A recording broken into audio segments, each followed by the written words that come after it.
Hey everyone, welcome back हो गया फिर से। आज की इस वीडियो में हम एसएपी बिजनेस में दो इम्पोर्टेंट टॉपिक समझेंगे। पहला है डिलीवरी डॉक्यूमेंट और दूसरा है सीओजीएस। सबसे पहले हम बात कर लेते हैं डिलीवरी की।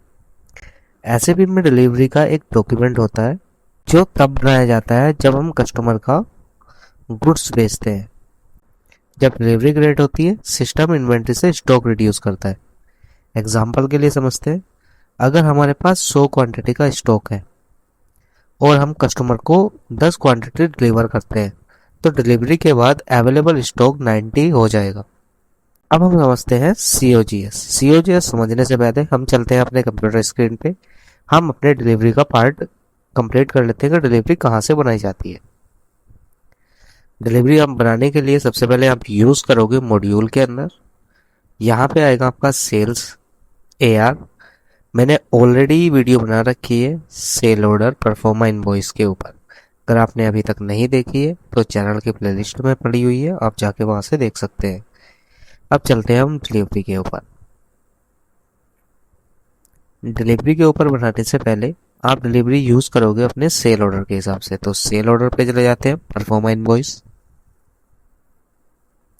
हम कोई भी एक परफॉर्मा इनवॉइस ओपन कर लेते हैं, कॉपी करते हैं और यहाँ से अपने डिलीवरी ओपन करते हैं और अब हम इसको टैप करते हैं। तो इस कस्टमर का हमने डिलीवरी बनानी है, तो स्क्रॉल करेंगे नीचे, कॉपी फ्रॉम पे आएंगे और यहाँ पे है सेल ऑर्डर। सेल ऑर्डर पे क्लिक करेंगे तो अभी आपके पास जितने भी बेस डॉक्यूमेंट है वो यहाँ पे ओपन हो गए हैं। हम एक सेल ऑर्डर सेलेक्ट कर लेते हैं और यहाँ पे हम चूज कर लेते हैं। इसके बाद आएगा ड्रॉ डॉक्यूमेंट विजार्ड। ये सबसे पहले आ रखा है हमारे पास use exchange rate based document. अगर आपके पास जो एक्सचेंज रेट है वही आपके बेस्ड डॉक्यूमेंट पे आ जाए तो इसके लिए हम सिलेक्ट कर लेते हैं use current exchange rate and exchange rate table से। दूसरा यहाँ पे ऑप्शन दिख रहा होगा आपको ड्रॉ टू ऑल डेटा। अगर आप draw two all data use करते हो तो जितना भी आपके पास सेल ऑर्डर के अंदर डेटा होगा वो ऑटोमेटिकली क्या करेगा, डिलीवरी के पास आ जाएगा। अगर आप कस्टम यूज करते हो तो आप यहाँ पे सिलेक्शन कर सकते हो। तो मैं draw two all data use कर रहा हूँ और फिनिश कर देता हूँ। फिनिश करने के बाद जितना भी मेरा सेल ऑर्डर पे डेटा था वो मेरे कहाँ पे आ गया, डिलीवरी के अंदर आ गया। अब यहाँ पे आइटम का नाम आपको दिख रहा होगा, item number sorry, quantity, unit price, tax code हम यहाँ पे डाल देंगे कुछ भी। इसके बाद हम राइट क्लिक करके जनरल एंट्री चेक कर लेते हैं। Quantity is negative, okay. हम कोई और क्वांटिटी यहाँ पे डाल लेते हैं जिसके अंदर क्वांटिटी है होगी। क्लिक करते हैं, सेल ऑर्डर पे क्लिक करते हैं।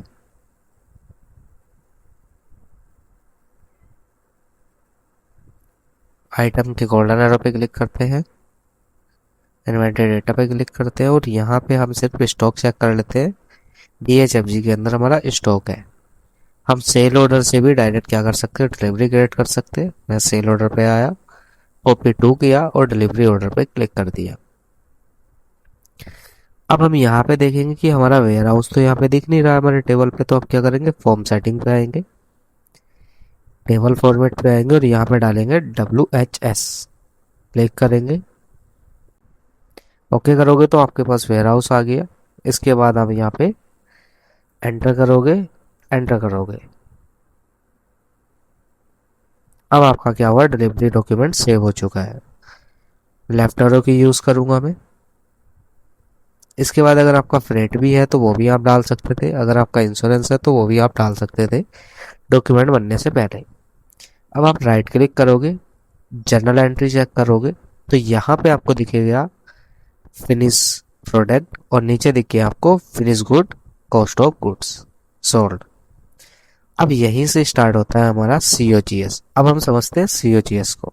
सीओजीएस की फुल फॉर्म क्या हो गई हमारी, cost of good sold. Simple language में हम बोले तो जो माल हमने बेचा है उस माल की कॉस्ट को सीओजीएस कहते हैं। चलो इसको एग्जांपल से समझ लेते हैं।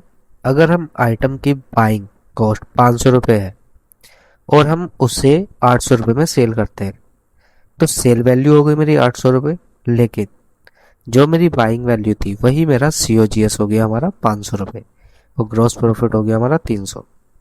ऐसे भी में जब इन्वेंट्री आइटम की डिलीवरी या इनवॉइस होती है तो सिस्टम ऑटोमेटिकली इन्वेंट्री वैल्यू को COGS अकाउंट में ट्रांसफ़र करता है।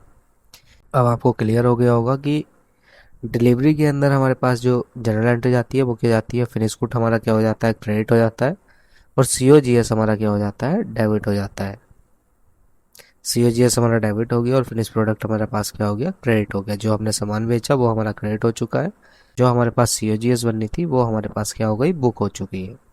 अगर आप SAP सीख रहे हो तो ये डॉक्यूमेंट आपको पता होने चाहिए और इस COGS का जो फंडा है वो भी आपको क्लियर होना चाहिए।